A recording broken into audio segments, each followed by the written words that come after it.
పెద్ద పెద్ద నక్షత్రాలు కాంతిహీనమైనప్పుడు అంతరిక్షంలో ఏర్పడే చీకటి క్షేత్రాలనే బ్లాక్ హోల్స్ అంటారు.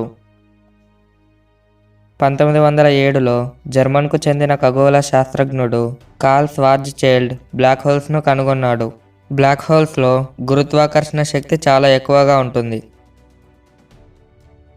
ఏదైనా వస్తువు దీనిలోకి వెళితే తిరిగి రాదు. కాంతి కూడా ఆ ఆకర్షణ శక్తి నుండి తప్పించుకొని పోలేదు.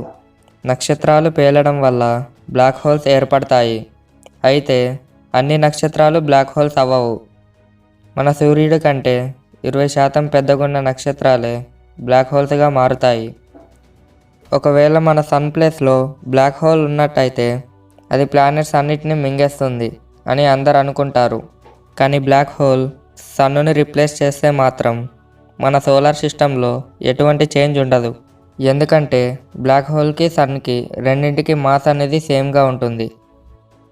మన సోలార్ సిస్టంలో సన్ ఉన్నట్టయితే మనం ఆ సన్లో పడిపోము. అదేవిధంగా సన్ ప్లేస్లో బ్లాక్ హోల్ ఉన్నట్టయితే మనం ఆ బ్లాక్ హోల్లో పడిపోము.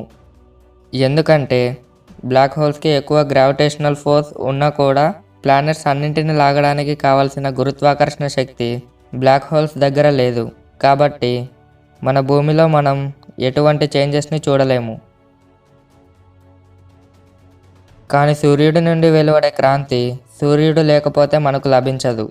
మన ఎర్త్లో టెంపరేచర్స్ అన్నీ మైనస్లోకి వెళ్ళిపోతాయి. మన ఎర్త్లో ఉన్న ఓషన్స్, సీస్ అనేవి గడ్డకట్టుకుపోతాయి. సముద్రాలు ఎప్పటిలాగా ఉండవు. మనం తాగే నీరు కూడా గడ్డకట్టుకుపోతాయి. ఈ సముద్రాల్లో నివసించే జంతువులన్నీ కూడా అంతరించిపోతాయి. ఎర్త్ మొత్తం చీకటిగా మారిపోతుంది. ఒకవేళ సన్ అనేది సూపర్నోవా బ్లాక్ హోల్గా మారితే ఇది మొత్తం అన్నింటినీ నాశనం చేస్తుంది. మన ఎర్త్పై ఉన్న ఓజోన్ లేయర్ను కూడా నాశనం చేస్తుంది. అప్పుడు యూవీ రేస్ ఎర్త్ పైన డైరెక్ట్గా ల్యాండ్ అవుతాయి.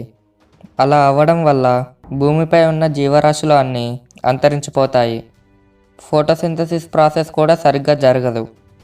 చివరికి అన్ని ప్లానెట్లు అంతరించిపోతాయి. ఈ వీడియో మీకు నచ్చినట్లయితే లైక్ చేయండి, షేర్ చేయండి. మరిన్ని ఇంట్రెస్టింగ్ ఫ్యాక్ట్స్ కోసం మా ఛానల్ను సబ్స్క్రైబ్ చేయండి.